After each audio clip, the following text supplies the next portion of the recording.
बिस्मिल्लाहिर्रहमानिर्रहीम। इसका सीधा सा मतलब है अल्लाह के नाम से जो बहुत ज्यादा रहम करने वाला और बेहद मेहरबान है। ये किसी भी काम को शुरू करने से पहले ईश्वर की रहमत और बरकत को याद करने का एक तरीका है। लेकिन ये इतना ताकतवर वाक्य आखिर आया कहाँ से? इसकी जड़ें कितनी पुरानी हैं? चलिए इसका पता लगाने के लिए जरा वक्त में पीछे चलते हैं। एक बहुत ही मशहूर रिवायत है जो अल गुन्या जैसी किताबों में मिलती है। इसके मुताबिक ये वाकया सबसे पहले इंसान यानी हजरत आदम को सिखाया गया था। कहा जाता है कि ये उन्हें और उनकी आने वाली नस्लों को सजा से बचाने का एक जरिया था। लेकिन कहानी यहीं खत्म नहीं होती, बल्कि यहाँ से एक दिलचस्प मोड़ आता है।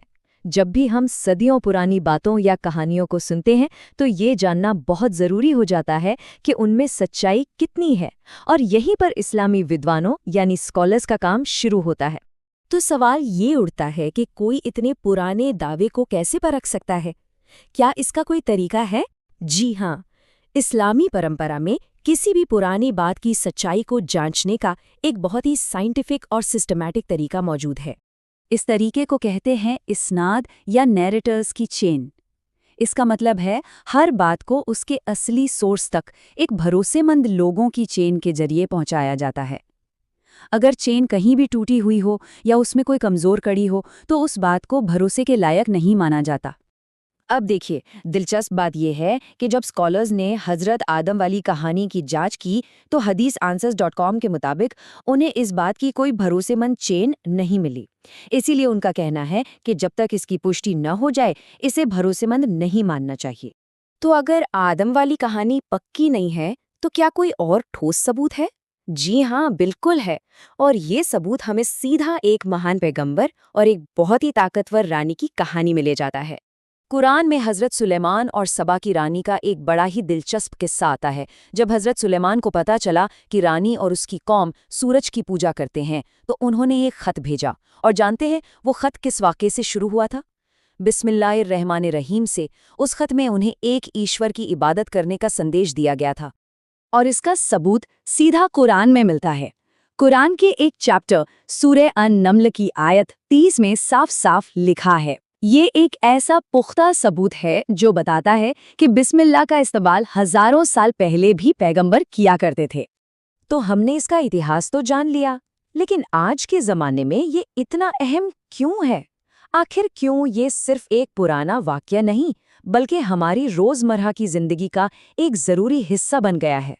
द बरकत ऑफ बिस्मिल्लाह जैसी किताबें बताती हैं कि इसे हर छोटे बड़े काम की शुरुआत में पढ़ना चाहिए। खाने से पहले, कपड़े पहनते वक्त, घर में आते जाते समय, यहाँ तक कि किसी भी ज़रूरी काम को शुरू करने से पहले। असल में ये हर काम को एक अच्छी नीयत और अल्लाह के नाम के साथ शुरू करने का तरीका है।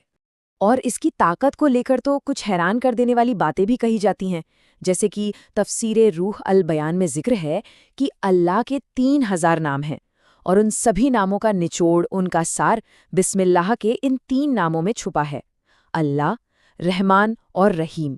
सोचिए कितना गहरा मतलब है इसका। इतिहास में ऐसे कई किस्से मिलते हैं जो इसकी चमत्कारी ताकत को दिखाते हैं। एक मशहूर किस्सा रोम के बादशाह का है, जिनका बरसों पुराना सिर दर्द एक ऐसी टोपी पहनने से ठीक हो गया जिसके अंदर बिस्मिल्लाह लिखा था। एक और हैरतअंगेज वाकया हजरत खालिद इब्न अल वलीद का है, जिन्होंने बिस्मिल्लाह पढ़कर जहर पी लिया और उन पर उसका कोई असर नहीं हुआ। तो इन सब कहानियों, इतिहास और रिसर्च को जब हम एक साथ देखते हैं तो इससे क्या सबक मिलता है? इसका असली मतलब क्या है? देखिए, बात सीधी सी है। बिस्मिल्लाह सिर्फ कुछ लफ्ज नहीं है, ये एक लोकप्रिय कहानी है जिसे स्कॉलर्स की कसौटी पर परखा गया है। ये कुरान में दर्ज एक ऐतिहासिक हकीकत है, और सबसे बढ़कर ये हर दिन, हर काम में अपनी नीयत को सही रखने और उसे ईश्वर से जोड़ने का एक जरिया है।